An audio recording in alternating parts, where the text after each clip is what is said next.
Hello and welcome to Amazing Mind, the HMI Web TV talk show that introduces you to all sorts of interesting people and topics related to subconscious behavior. My name is Lisa Machenberg, hypnotherapist, HMI instructor, and host.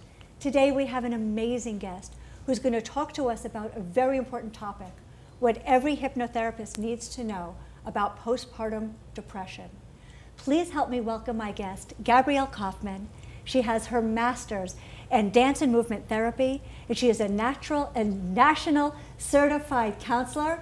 Please help me welcome Gabrielle Kaufman. Now, Gabrielle, you have a private practice specializing in postpartum depression for both the English-speaking and Spanish-speaking communities. Mm-hmm. Can you tell us, why would hypnotherapists need to know about postpartum depression? It's a good question to ask. As you've told me, and as I know, a lot of hypnotherapists will work with women during fertility issues, during labor and delivery, and those are very emotion-filled time in a woman's life. Mm-hmm. And you might be there in the front line, the first one to notice when things seem a little off. And you might be the first one who they'll let in and share that they might be struggling. You know, there is a lot of shame associated with these kinds of things. When we talk to our clients after our clients have delivered, what questions can we ask them to assess if they're beginning to struggle with some postpartum depression? The shame is an important thing to acknowledge. It's a time that people expect is going to be such a wonderful, happy time. Yay, you had a baby! Mm-hmm. And when those feelings, those mixed feelings come in and feeling overwhelmed or irritable or tearful and not really knowing what's happening, a woman might not feel ready to share it or feel afraid, feel guilty, feel judged. Mm-hmm. So I think the first thing you might want to let someone know is that it's safe to talk to you. Let them know that they're not going to be judged. Let them know that they are experiencing something that may not be uncommon, but that's real and might need support. What is the definition of postpartum depression, and what are some of the symptoms? Okay, so postpartum depression is different than what a lot of people are aware of, which is baby blues. And baby blues is feeling a little tearful, feeling overwhelmed, maybe a little irritable, exhausted, but those are not really severe symptoms, and usually they'll go away on their own within 14 days. Mm-hmm. Postpartum depression, the actual diagnosis as a disorder, is much more extreme. It might look similar to begin with, but it gets worse. It doesn't resolve on its own. A woman is crying or feeling sad or feeling hopeless. Hopelessness is actually a really strong symptom. Feeling overwhelmed, feeling guilty, and all of those feelings become so much that they have difficulty functioning. Now, a lot of times people come to a hypnotherapist for sleep. Is there a symptom we can pick up right away that's sleep-related? There is. So sleep, as we who have had babies know, that our babies don't sleep. So a new mom whose baby isn't sleeping and is having a little disrupted sleep because of that isn't necessarily showing a symptom. Mm-hmm. But if the baby is sleeping and the mother is not able to sleep because of excessive worry or because of her anxiety or her depression, that is a red flag. Well, I heard you use words like depression and anxiety, and we're lay hypnotherapists. We can't treat this on our own. You're right. It is usually something a hypnotherapist might treat in conjunction with a psychiatrist, with a psychotherapist.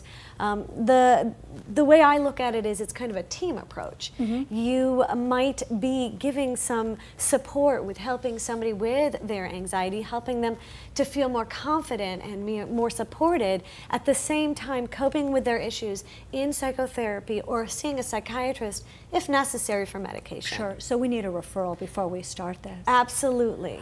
You know, so many things have been in the news.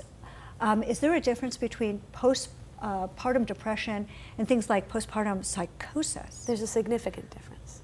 Postpartum psychosis is even on a different spectrum of diagnoses than depression. It's not a mood disorder, but it's rather a thought disorder. So a psychosis is a woman who is not really thinking with the same clarity. And her thoughts may feel that they are implanted. They might be, she might be having hallucinations or delusions. She might be feeling like she has to do something that she's directed to. Somebody with psychosis might not think there's anything wrong with it. They think this is just natural. This is this thought. This is what I need to do. And these are very frightening situations. And if anyone encounters that, it is considered a medical emergency. It is necessary to make a 911 call or make sure that person goes to the emergency room. Because that person, someone with postpartum psychosis, is at high risk for homicide or infanticide or even suicide. Really? Yeah. Now, is there a type of postpartum depression that has intruding thoughts? There is. So postpartum OCD is a mood disorder, but it also is an anxiety-related disorder. Somebody who is having intrusive thoughts about the baby and concerns about the baby. But the difference between that and psychosis is that the woman really recognizes something is wrong. Mm-hmm. This isn't right. So an OCD, postpartum OCD, might be similar to the OCD we are familiar with, which is somebody who might be concerned about hygiene and washing hands a lot, and very often that might be connected to the baby. But she also might have thoughts, oh, you know, I see a hammer. I see in my mind that I might hurt the baby with the hammer. I'm so frightened about those thoughts, I'm going to hide all the hammers, and even now, I'm not even going to hold my baby. Oh, wow. So somebody with postpartum OCD really needs treatment. Are they at risk for harming their baby? Probably not. However, if anybody says to you that they have thoughts of harming their baby, it's not necessarily a place we need to take to make the diagnosis. A referral is necessary. So can we ask the question, or are we implanting an idea that the person might not have before? In fact, you might be opening a door for safety. Really? You can't implant an idea. As I've talked to you about the whole idea of suicidal thoughts, when you ask somebody if they've ever had a thought of harming themselves, you're not implanting the idea. Nobody's going to say to you, hey, that's a great idea. Yeah. Yes. It's not something that comes up that way. It is much more, your asking might open the door of safety for somebody to say, oh, yes. I'm so happy I have a place I can talk about this because I've been holding it in. Sure. So hypnotherapists, you know, we already have the rapport with our clients, especially if we've been working with fertility or with joyous labor and childbirth, or even someone comes in with stress or sleep issues. We can ask the question to ensure the safety. That's it. You know, are there certain people who are more at risk for experiencing more than just the baby blues? There are. And it's important when you're working with a mom not to be afraid to ask about risk factors. The risk factors could be medical. It could be she has a medical condition. She has a history of depression, of anxiety, maybe during her pregnancy. Mm-hmm. She struggled with depression. She's had a history of having a postpartum depression from another pregnancy. Even a family history of a psychiatric history might be a risk factor. Somebody whose mother had schizophrenia might be at higher risk for some kind of disorder postpartum. Mm-hmm. Any other things that could be happening in the family that puts a woman at risk? There are definitely social risks. Domestic violence, it's not something we want to talk about, but it happens a lot more often. Mm-hmm. And there is a strong correlation between domestic violence and relationship struggles and depression. Mm-hmm. And substance abuse. Sure. And poverty.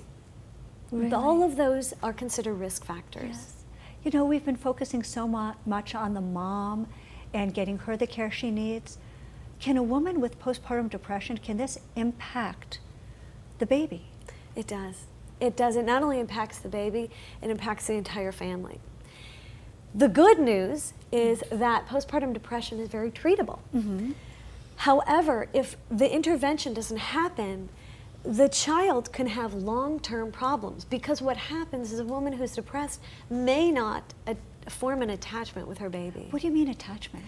So an attachment is a bond that a baby might have with their mother. And what happens when a baby has a bond with their mother, that's the way they develop their own self-esteem, through the reflection, through the mirroring, through that connection that the mother has with the baby. So of course, if a mom's even afraid to hold her baby, or not looking at the baby and kind of mirroring and reflecting back, it's going to impact the neurons in the baby's brain. Exactly. And you're saying that can have an impact for the child, for his or her entire childhood and even into adulthood.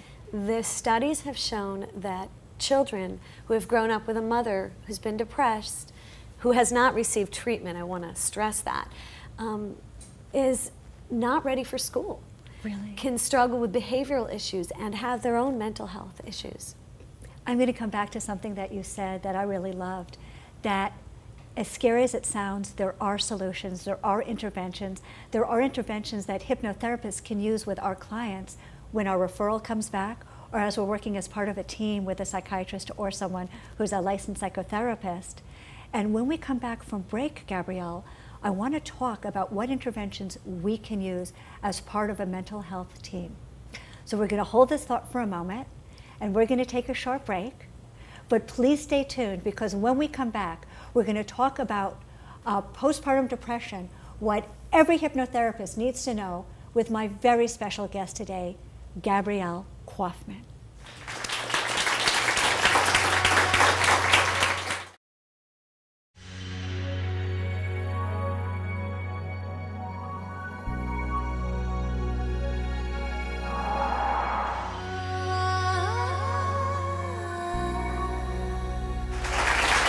Movement therapy, and she is a natural and national certified counselor. Please help me welcome Gabrielle Kaufman. Now, Gabrielle, you have a private practice specialized. We have an amazing guest who's going to talk to us about a very important topic, what every hypnotherapist needs to know about postpartum depression. Please help me welcome my guest, Gabrielle Kaufman. She has her master's in dance and hello and welcome to Amazing Mind, the HMI web TV talk show that introduces you to all sorts of interesting people and topics related to subconscious behavior. My name is Lisa Machenberg, hypnotherapist, HMI instructor, and host.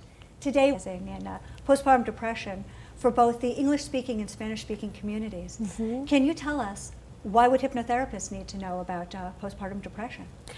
It's a good question to ask. As you've told me, and as I know, a lot of hypnotherapists